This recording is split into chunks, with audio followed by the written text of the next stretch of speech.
Hi everyone and welcome to all. आज से cover करने वाले हैं कंप्लीट एंशियंट हिस्ट्री को। ये जो है फाउंडेशन बैच का एक पार्ट है जिसमें से कंप्लीट एंशियंट हिस्ट्री को स्टार्ट करने वाले हैं और इसी को पूरे यहाँ पे कंप्लीट करेंगे। ठीक है, बाकी अदर सब्जेक्ट को भी कंप्लीट करने वाले हैं। तो जिसका भी एसएससी का एग्जाम है, चाहे वो सीजीएल का हो, सीएचएसएल का हो, एमटीएस, सीपीओ हो, हर एक फील्ड के लिए यहाँ पे इंपॉर्टेंट होने वाले हैं, क्योंकि डिटेल के साथ पूरा हर एक कॉन्सेप्ट को बेसिक्स टू एडवांस यहाँ पे कवर करने वाले हैं। कोई भी क्वेरी हो तो व्हाट्सएप नंबर है, वहां पे मैसेज कर सकते हो। इस क्लास का जो पीडीएफ है टेलीग्राम चैनल में अपलोड हो जाएगा, लिंक डिस्क्रिप्शन में दिया हुआ है, तो वहां से एक बार चेकआउट कर सकते हो। बाकी अदर जितना भी इंफॉर्मेशन है वो सब टेलीग्राम चैनल में ही अपलोड होता है। एक्चुअल में देखो, जो एंशिएंट हिस्ट्री इसको तो यहाँ पे हम लोग कवर करने ही वाले हैं, कंप्लीट करेंगे। और अभी जिस तरीके से एग्जाम यहाँ पे हुए हैं, जिस तरीके से एग्जाम में एंशिएंट हिस्ट्री से या फिर स्पेशली हिस्ट्री से जो क्वेश्चन पूछे जा रहे हैं, क्योंकि यहाँ पे हमें ध्यान देने वाली बात है कि देखो, हिस्ट्री यहाँ पे कवर कर लेना यहाँ पे जरूरी बात नहीं है।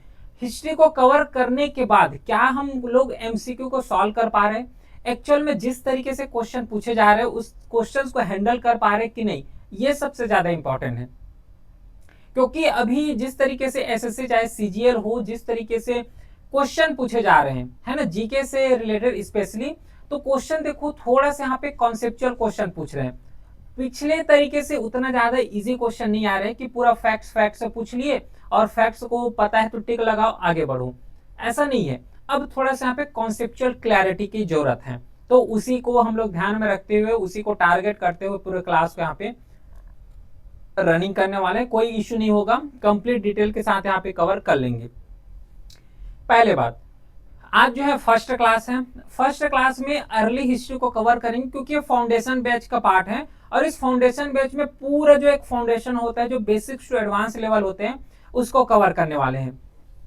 देखो, अगर हिस्ट्री को क्लासिफाई किया जाए, क्योंकि अभी हम लोग जो हिस्ट्री बोलते हैं या फिर हिस्ट्री पढ़ते हैं, हिस्ट्री को जब क्लासिफाई करेंगे तो ये समझ आ जाएगा कि एक्चुअल में हिस्ट्री कितना पुराना है, कितने पुराने ईयर तक जो है पूरा हिस्ट्री यहाँ पे फ्रेम करके रखे हुए हैं, ये समझ आएगा।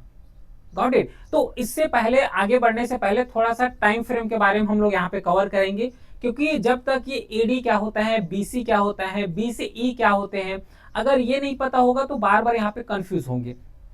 सबसे पहले एक टाइम फ्रेम हम लोग कवर करते हैं। देखो, टाइम फ्रेम में क्या होता है एक्चुअल में कि इस तरीके से एक जीसस क्राइस्ट का जीरो वाला पीरियड आता है, जीरो टाइम फ्रेम आता है।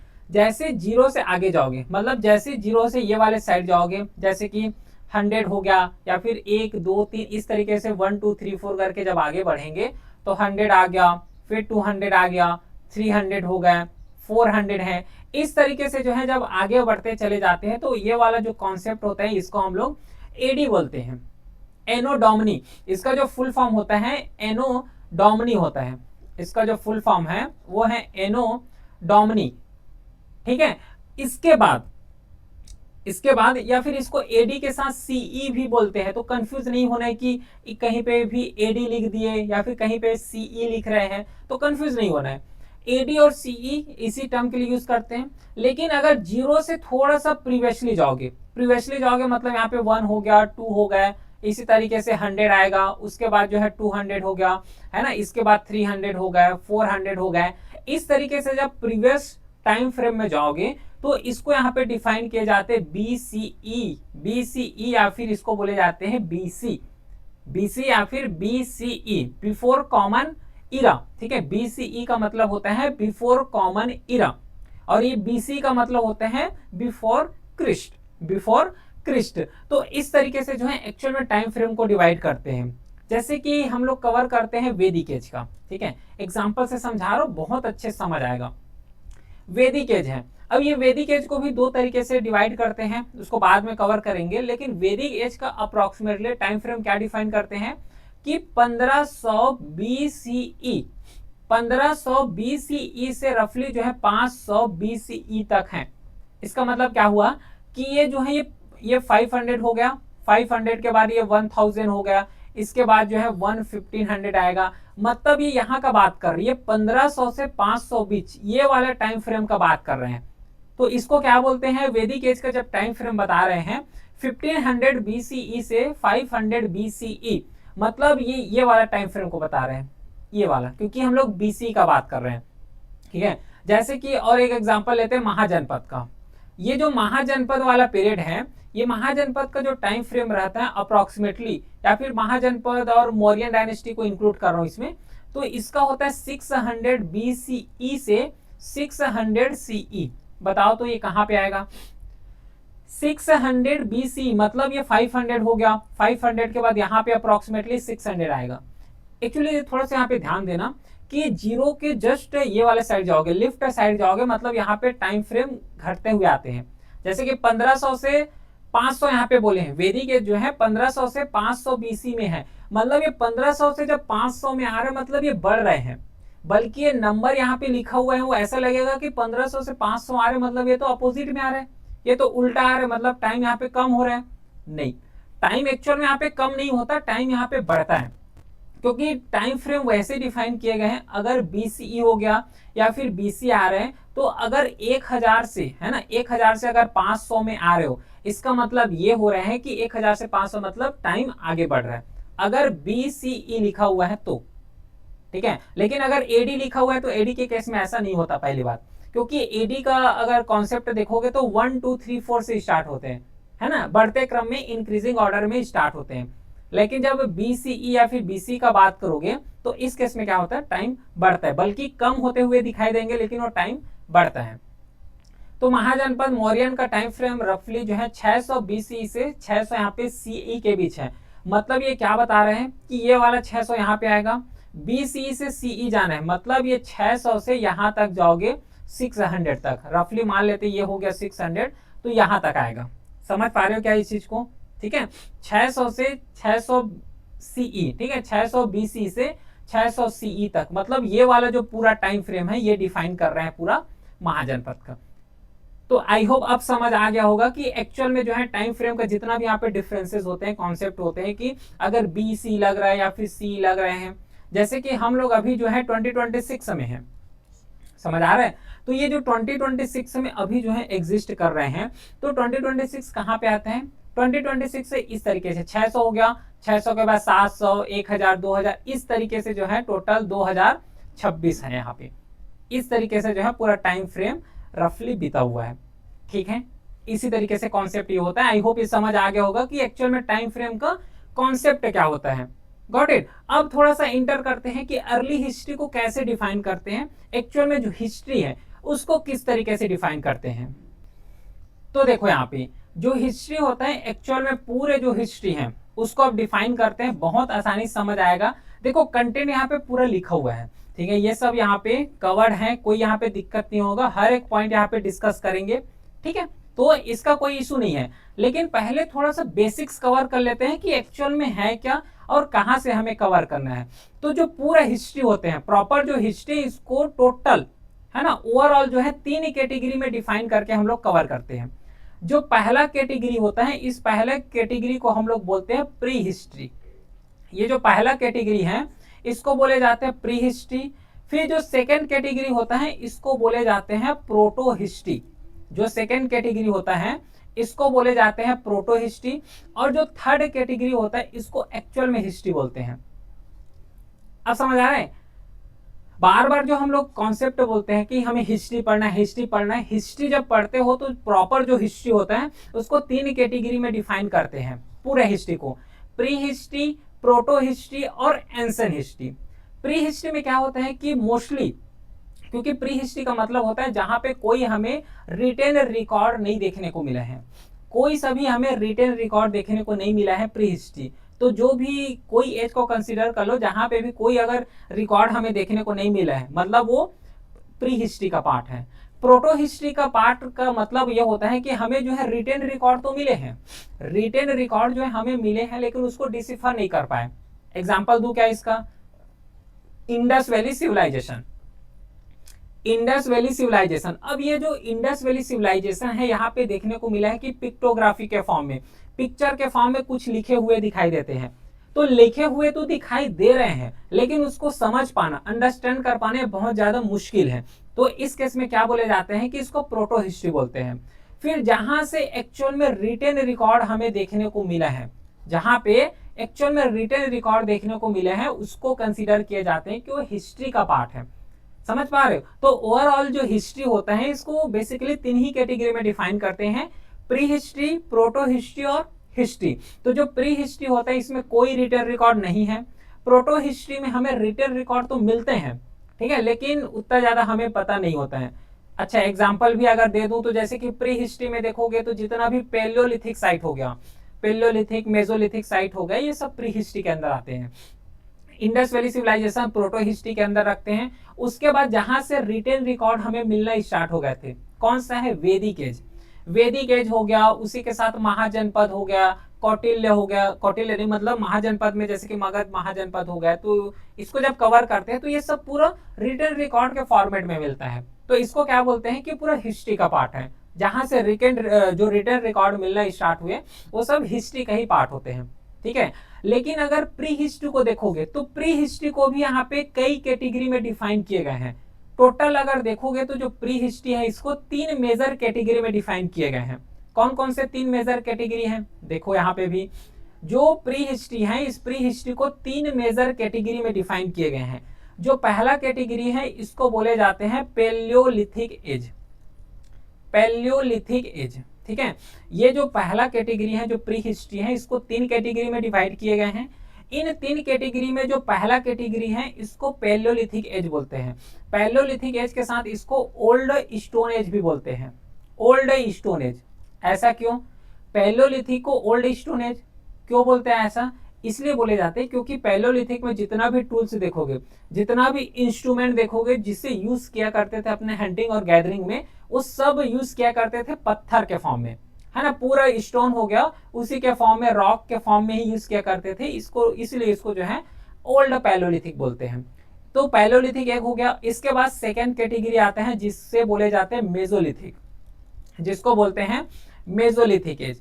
अब ये जो मेसोलिथिक एज है इसको बोले जाते हैं late stone age, late stone age इसको कंसीडर किए जाते हैं जो पैलियोलिथिक एज होता है।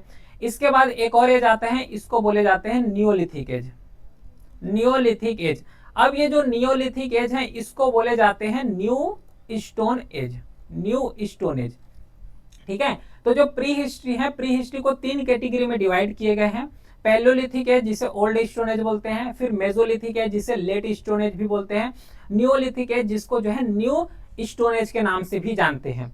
तो जो पैलियोलिथिक एज है इसका टाइम फ्रेम रफली जो है 5 लाख से अगर देखोगे, ठीक है, 5 लाख से अप्रोक्सीमेटली 10,000 BCE तक जाता है।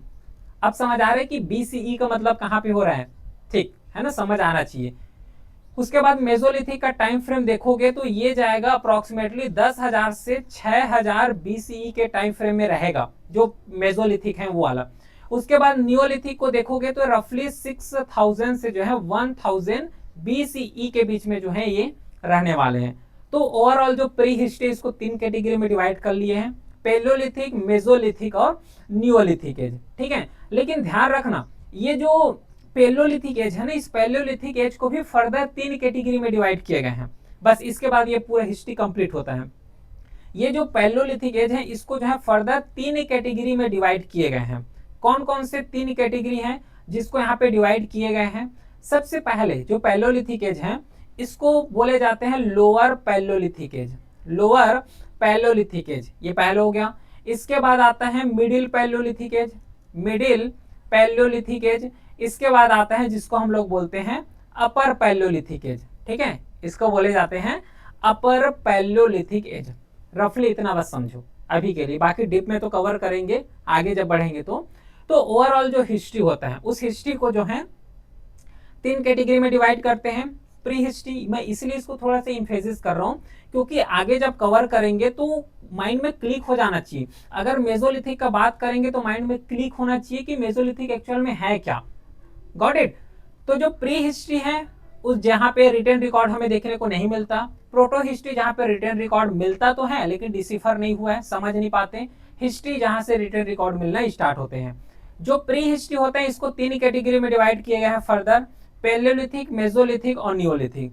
फिर उसके बाद जो पेलियोलिथिक होता है इसको फर्दर तीन कैटेगरी में डिवाइड किए गए हैं, लोअर पेलियोलिथिक, अपर पेलियोलिथिक और सॉरी मिडिल पेलियोलिथिक और अपर पेलियोलिथिक, ठीक है।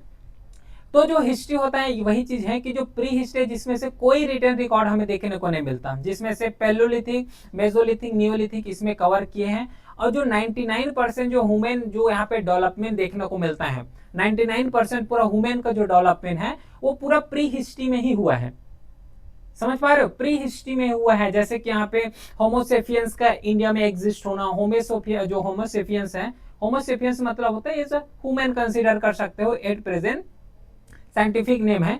तो ये अफ्रीका से कैसे इंडिया में आए, कैसे एक्चुअल में जो इंसान है, ह्यूमन है, उसका एग्जिस्टेंस अर्थ में हुआ है, क्या क्या फैक्टर्स रहे हैं, है ना, ये सब कहाँ पे देखने को मिला है, पूरा प्री हिस्ट्री का ही पार्ट है ये। जो ह्यूमन लाइफ है बिफोर राइटिंग, वो किस तरीके से रहा करते थे, क्योंकि पहले के लोग उतना ज्यादा लिख नहीं पाते थे, नहीं अंडरस्टैंड नहीं कर पाते थे, तो क्यों थे, कैसे थे, ये सब जो है प्री हिस्ट्री के अंदर कवर करते हैं। प्री हिस्ट्री जिसमें से रिटन रिकॉर्ड है लेकिन डेसिफर नहीं है। अब देखो यहाँ पे ध्यान ये देना है कि जो वैदिक एज है, वैदिक एज जो कि ये ओरल ट्रेडिशंस के फॉर्म में चलता है, वैदिक एज, उसके साथ जो है नॉर्मली हिस्ट्री आता है, जिसमें से पूरा रिटन रिकॉर्ड हो गया, स्टडी हो गया, है ना, प्रिंट होना, प्रिंट तो नहीं हुए थे उस समय, लेकिन जो है मैन्युस्क्रिप्ट के फॉर्म में, इंस्क्रिप्शंस के फॉर्म में सब रिकॉर्ड को रखने का काम। देखो यहाँ पे रिकॉर्डेड हिस्ट्री, इंस्क्रिप्शंस हो गया, लिटरेचर हो गया, इन सब के फॉर्म में रिकॉर्ड करने का काम यहाँ पे किया करते थे। तो अल्टीमेटली जो प्री हिस्ट्री होता है इसको तीन ही कैटेगरी में डिवाइड करते हैं। एक होता है old stone age, late stone age और न्यू स्टोन एज। ये टाइम फ्रेम को अभी डिस्कस किए हैं। सबसे पहले बात यहाँ पे जब डिस्कस किए हैं कि पैलोलिथिक एज जो प्री हिस्ट्री है, प्री हिस्ट्री का जो पैलोलिथिक एज है इसको थोड़ा सा अब कवर करते हैं कि एक्चुअल में है क्या, ठीक है। फिर प्रोटो हिस्ट्री और ये इंडियन हिस्ट्री, ये सब अलग अलग क्लास में कवर करेंगे ना। आज के क्लास में यहाँ तक कवर करेंगे पूरा, ये जो नियोलिथिक एज है ये सब क्लास में कवर हो जाएगा आज के क्लास में। तो जो पैलोलिथिक एज है यहाँ से स्टार्ट कर रहे हैं, बाद में यहीं पे भी आऊंगा, उसके बाद ये अगला कॉन्सेप्ट को समझेंगे। देखो जो पैलोलिथिक एज है जिसका time frame approximately 3.3 million years के बहुत पुराना है। एक्चुअल में अगर पैलोलिथिक जिसे ओल्ड स्टोन एज बोलते हैं ये बहुत ही पुराना है, क्योंकि पैलोलिथिक का एक्चुअल में मतलब ही होता है, क्या होता है, ओल्ड स्टोन एज, ठीक है। पैलोलिथिक, लिथिक मतलब क्या होता है, लिथिक मतलब होता है स्टोन, पैलोलिथिक मतलब ओल्ड होता है, और जो लिथिक है, ठीक है, लिथिक के एक्चुअल में मतलब क्या होता है, स्टोन ही तो होता है, पत्थर ही तो होते हैं, जिसमें पूरा पत्थर में अपना लाइफ को यहाँ पे एग्जिस्ट किए।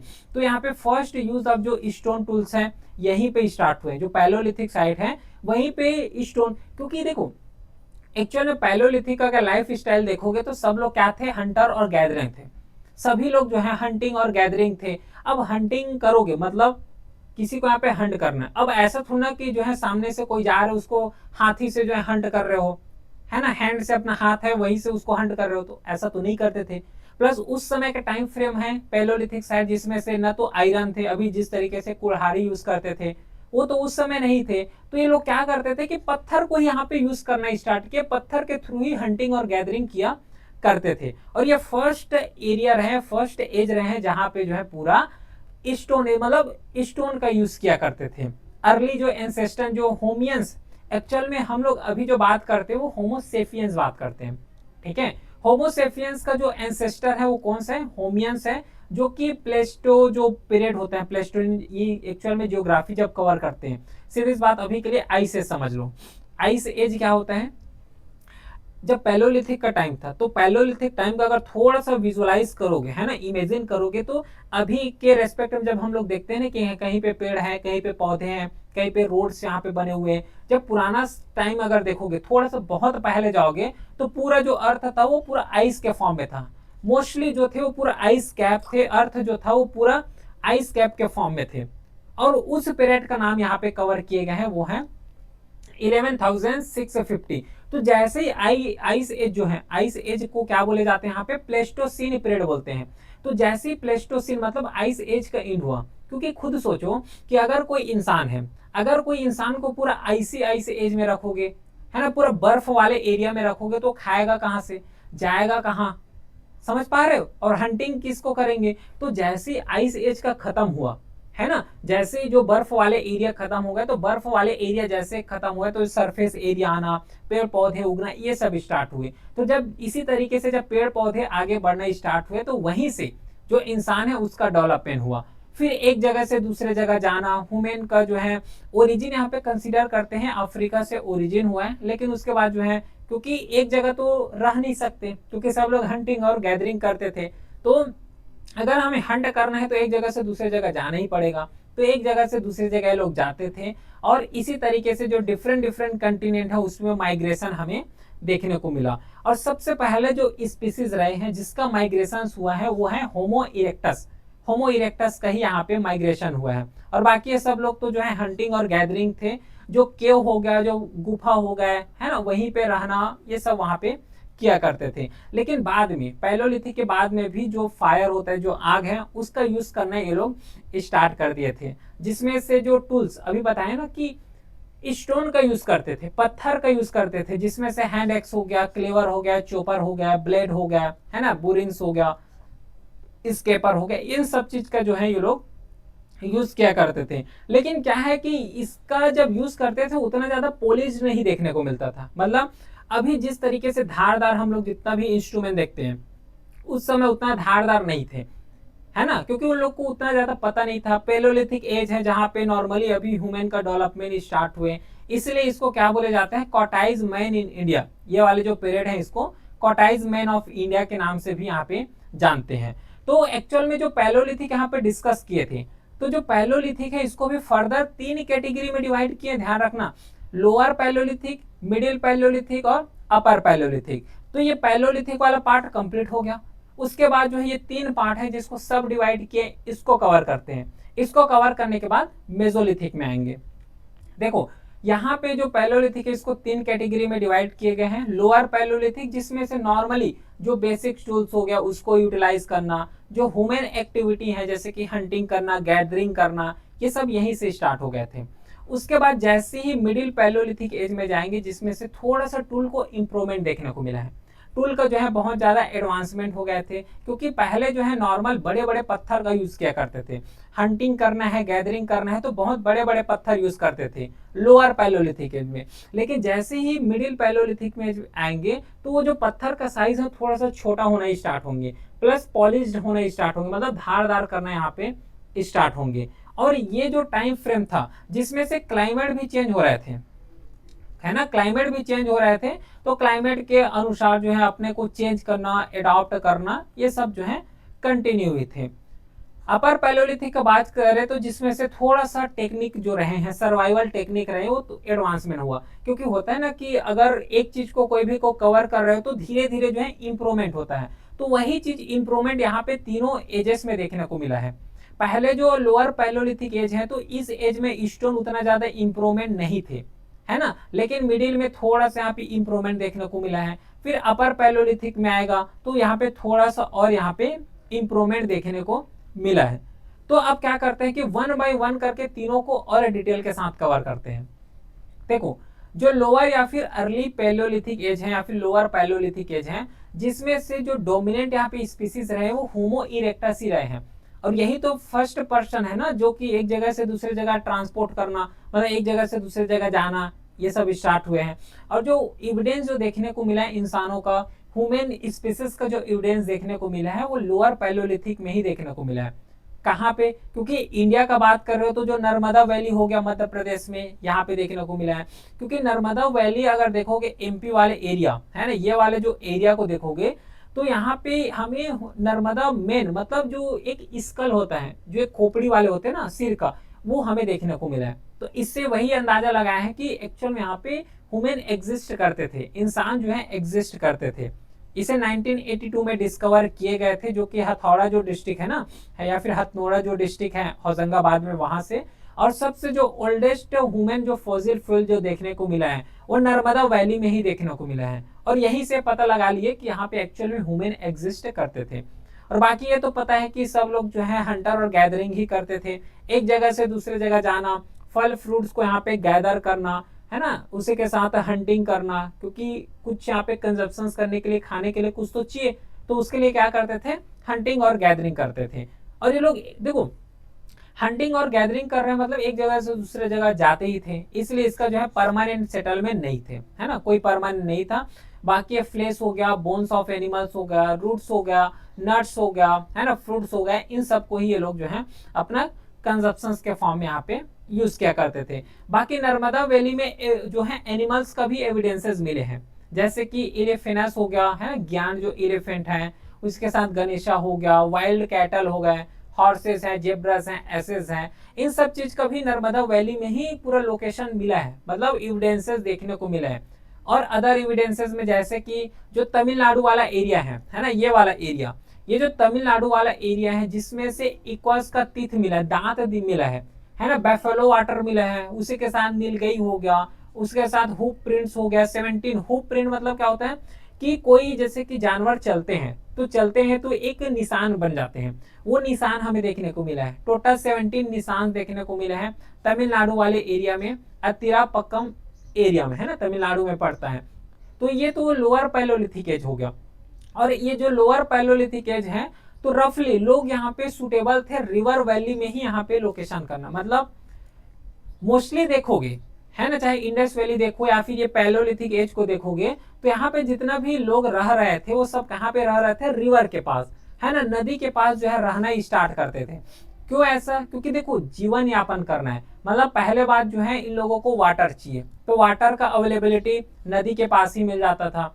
उसी के साथ ही वाटर का अवेलेबिलिटी के साथ क्या होता था कि देखो खाने के लिए भी कुछ चाहिए, तो ये लोग क्या करते थे, फिशिंग करते थे, तो नदी में ही फिशिंग किया करते थे। तो एक जगह से दूसरे जगह उतना ज्यादा भटकना भी नहीं पड़ता था, इसलिए नदी को सबसे ज्यादा यहाँ पे यूज में लाते थे। बाकी केव हो गया, रॉक शेल्टर्स हो गए, इन सब में तो रहते थे।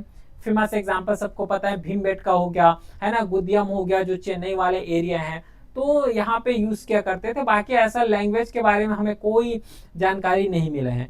टूल जो ये लोग यूज करते थे, वो जो पहला जो टूल यहाँ पे डिस्कवर किए गए थे जिसके द्वारा ये लोग यूज करते थे, वो चेन्नई वाले एरिया में है, जिसे डिस्कवर किए गए थे फुटे के द्वारा 1863 में। और कौन कौन से टाइप यहाँ पे यूज करते थे, तो हैंड एक्स हो गया, क्लेवर हो गया, चोपर हो गया, ये सब दिखा है ना, ये वाला इमेज से समझ आ रहा होगा देख के। तो ये सब हैंड एक्स जो हो गया, इन सब का यूज किया करते थे। और जो कि नॉर्मली टूल्स को देखोगे तो साइमेट्री के फॉर्म में बनाए जाते थे, बहुत ज्यादा स्किल से बनाए जाते थे। और ये भी एक पैटर्न देखने को मिला है कि जिस तरीके से इंडिया में जैसा जो टूल्स है वो इंडिया में मिलते थे, वैसे ही टूल्स जो है अदर कंट्री में भी हमें देखने को मिला है। अदर कंट्री में जैसे कि वेस्टर्न एशिया हो गया, यूरोप हो गया, अफ्रीका हो गया, तो यहाँ पे भी जो है हमें देखने को मिला है ये सब चीज। समझ पा रहे हो? तो ये जो है कुछ इंपॉर्टेंट लोकेशन है, ये इंपॉर्टेंट लोकेशन हमें पता होना चाहिए। पहले बात, जो पैलोलिथिक साइट है इसमें से जो है, जैसे कि नदर्न वेस्टर्न इंडिया में जाओगे, नदर्न वेस्टर्न इंडिया में जो सोलन वैली है, अब ये सोलन वैली पंजाब हो गया, पाकिस्तान एरिया हो गया, वहां पे पड़ता है, जिसमें से वन ऑफ द अर्लीस्ट जो पैलोलिथिक साइट है वो देखने को मिला है सोन वैली। ठीक है, सोन वैली। तो ये वाला जो फ्रेम है इसको याद रखना है, नदर्न वेस्टर्न में, उसी के साथ, ये नदर्न वेस्टर्न मतलब ये वाला पार्ट का बात कर रहे हैं। फिर उसी के साथ नदर्न ईस्टर्न वाले अगर बात करोगी, ये नदर्न ईस्टर्न जिसमें से बेलन वैली देखने को मिला है यूपी में। अब ये जो बेलन वैली है एक्चुअल में पैलोलिथिक भी साइट है और मेजोलिथिक भी साइट है, क्योंकि यहाँ पे दोनों का एविडेंसेस देखने को मिला है। ठीक है, जिसमें से माइक्रोलिथ का यूज करना स्टार्ट किए थे। माइक्रोलिथ का मतलब क्या होता है, माइक्रो, और ये कहता है लिथ।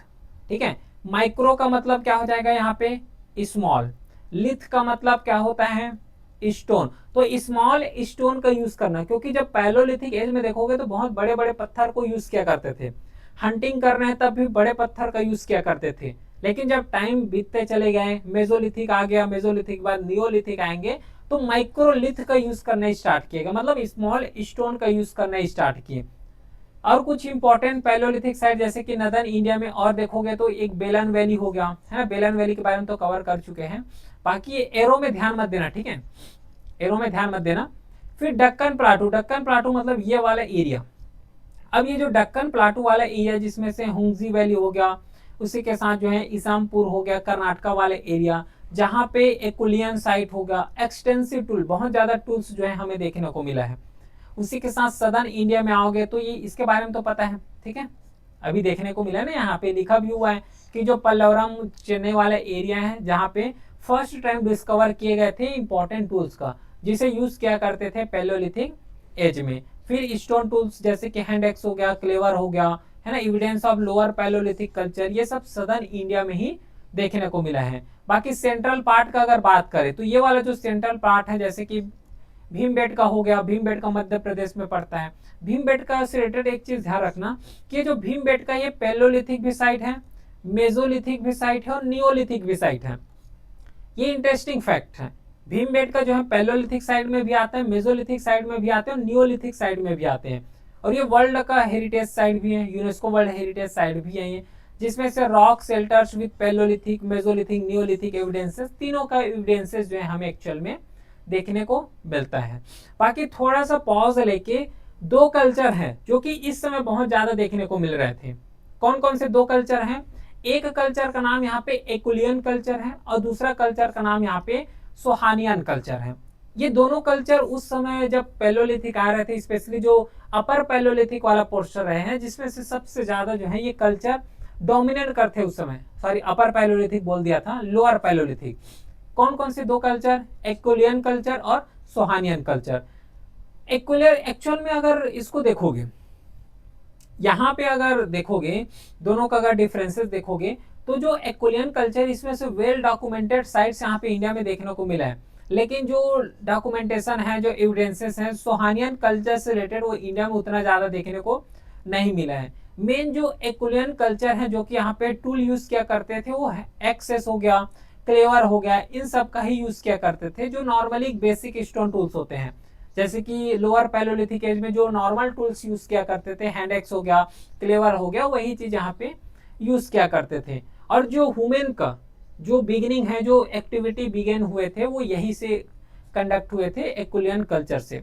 बाकी सोहानियन कल्चर का बात करोगे तो जो है चोपर्स हो गया, चॉपिंग टूल्स हो गया, इसका यूज करते थे।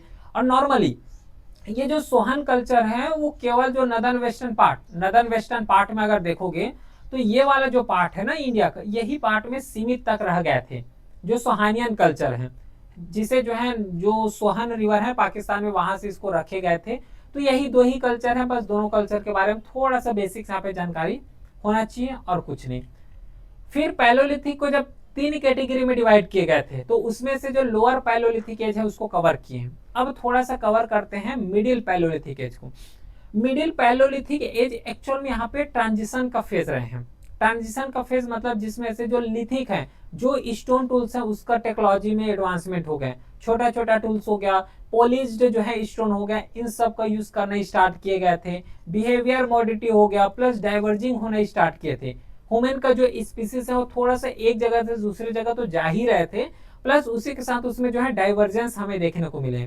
कैसे डाइवर्जेंस? जैसे कि देखो, डाइवर्जेंस का मतलब होता है कि जो इंसान है, इंसान का जो है लोकेशंस के आधार पर उसका जो नस्ल हो गया, उसका जो फेस हो गया, उसका जो कलर्स हो गया, ये सब डाइवर्ज होना स्टार्ट हुए। डाइवर्ज का मतलब ये होता है, ठीक है। जैसे कि अफ्रीका में देखोगे तो होमोसेपियंस रहे हैं जो कि बहुत ज्यादा डोमिनेंट रहे हैं। यूरोप में अगर आओगे तो यहाँ पे हमें एक निएंडरथाल्स करके नाम देखने को मिलता है। जैसे कि होमोसेपियंस है उसी तरीके से निएंडरथाल्स भी है। लेकिन इंडिया में अगर बात करोगे तो इस तरीके से कोई हमें स्पीसीज देखने को नहीं मिला है जो इंडिया में ओरिजिनेट हो। नर्मदा वैली में जो मिला है, देखो नर्मदा वैली में हमें स्कल्स मिला है, लेकिन उससे ये पता नहीं चला है कि एक्चुअल वो इंडिया से ओरिजिनेट हुआ है। क्या पता कि अदर कंट्री से भी इंडिया में आ सकते हैं, ये भी तो हो सकता है। तो नॉर्मली इंडिया का जो डिस्ट्रीब्यूशन देखोगे तो नर्मदा वैली हो गया, गोदावरी कृष्णा रिवर हो गया, यमुना रीजन है, तुंगभद्रा रीजन है, सोहन वैली है, जो कि ये वाले साइड से बिलोंग करते हैं। जो पैलोलिथिक है, मिडिल पैलोलिथिक, यहाँ से ये बिलोंग करते हैं। लाइफ स्टाइल इसका भी वही रहे हैं, जो लोअर पैलोलिथिक में कवर किए हैं वही जो मिडिल पैलोलिथिक है वहां पे भी कवर रहेंगे। जैसे कि रॉक शेल्टर्स हो गया, हंटर और गैदरिंग करना, वही इसका जो है मेन ऑक्यूपेशन थे। जो टूल यूज किया करते थे, अब थोड़ा सा फ्लैग टूल्स यहाँ पे डोमिनेंट होना स्टार्ट कर दिए गए थे। पहले जब देखे हो लोअर पैलोलिथिक को हम लोग कवर किए तो वहां पे उतना ज्यादा यहाँ पे फ्लैग टूल्स नहीं किए गए थे। फ्लैग टूल्स का मतलब होता है कि जैसे ये जो है बड़ा पत्थर है, अब इस बड़ा पत्थर को दो पार्ट में डिवाइड करेंगे, तो दो पार्ट में डिवाइड करने के बाद ये जो है बहुत ज्यादा धारदार हो जाते हैं, तो ये अलग हो गया, मतलब फ्लैग कर दिए, मतलब दो पार्ट में डिवाइड कर दिए। तो इस तरीके के टूल को यहाँ पे यूज करना स्टार्ट कर दिए गए थे। बाकी क्रैपिंग हो गया है ना, ये सब का यूज करना स्टार्ट कर दिए थे। क्नाइस हो गया, चोपर हो गया, क्लेवर हो गया। लेकिन ध्यान रखना कि जो हैंड एक्स है उसका रिड्यूसमेंट हो गए थे। ये वाले जो टाइम फ्रेम रहे हैं मिडिल पैलियोलिथिक के, जिसमें से जो हैंड है उसका यूज करना बहुत ही यहाँ पे कम हो गए थे, लेकिन बहुत ज्यादा चेंजेस हुए हैं, टूल्स में बहुत ज्यादा चेंजमेंट देखने को मिला है ये वाला टाइम फ्रेम में, मिडिल पैलियोलिथिक में। पहले बार जैसे कि हैंड एक्स का यूज करना स्टार्ट कर दिए थे, फ्लैग टूल्स हो गया वो तो यहाँ पे इमर्ज हो गए थे, और जो टूल्स हैं पहले इस तरीके से बड़े बड़े टूल्स का यूज करते थे, अब थोड़ा सा यहाँ पे छोटे छोटे टूल्स का यूज करने लग गए थे।